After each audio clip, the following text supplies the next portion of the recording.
Kindergarten. And this is when I first knew I wanted to be a drummer for the rest of my life. Whether it was as a career, in a garage band, or just in my parents' basement, I knew it's what I wanted to do. See, when I was in kindergarten, my small school went from preschool all the way through 12th grade. There was this band in the high school, and they would sometimes put on shows in the evenings in our school auditorium. I never made it to one of these shows, but one day after school, being the curious little 5-year-old I was, I snuck into the auditorium while they were setting up. I had never played drums before this, but I really sure was interested. So I went up to the drummer who was setting up his kit, and I asked him if I could try playing them.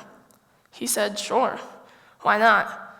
So I sat on that stool, picked up those drumsticks with such confidence, and started banging away at those plastic drum heads and crashing the metal cymbals like nobody's business. And I looked out into the empty audience, and I imagined that every single seat was filled, and that the bandmates around me who were still setting up, I imagined that they were playing with me and that we were playing a concert. At that moment, I created a dream for myself, a dream that I would be a drummer. 5th grade. This is when I got my first real criticism for drumming. This kid came up to me and he asked me, why drumming? Why out of all the instruments you could have picked as a kid to learn and grow up with, did you pick the one that requires the least skill? He told me drumming didn't require skill. This made me so mad, and I started going through all these reasons in my head why drumming required skill. You have to coordinate all 4 limbs to hit the right drum at the right part of the song to make it sound enjoyable to people, to make it so they want to hear the sounds you're making and the music that you are creating. He also told me I should quit drumming and learn a new instrument that'd be easier to make a career out of. Of course, I didn't listen to him. I'm in a band now.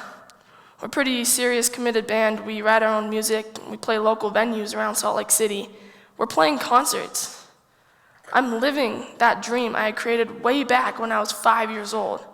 Had I listened to that kid in 5th grade or any of the other people who told me drumming was a stupid idea, I wouldn't be here now living that dream and loving it. See, even though I am living that dream, there were certainly problems and challenges along the way. Like, when I first started taking lessons, I hated it. Hated the fact that someone was trying to tell me what to do and tell me how to play my instrument. But because I took those lessons, I became the drummer I am today. I also didn't get a drum set for a while after I started taking lessons, but that didn't stop me from playing. One of the biggest fears I had to overcome, the biggest challenges I've had to face so far, is auditioning for the band I'm in now. I had to go into a building that I had never been in before, go into a room of complete strangers, and have some guy who I'd never met before come and put us into groups. And we had to write a song in an hour with these strangers who we'd never even seen in our lifetime. I was so nervous. I was so scared. I almost left. I almost didn't even go at all. But because I went, I overcame my fear. I auditioned for the band, and I got in, and now I'm in the band. See, if you have a dream like I did, you gotta follow it.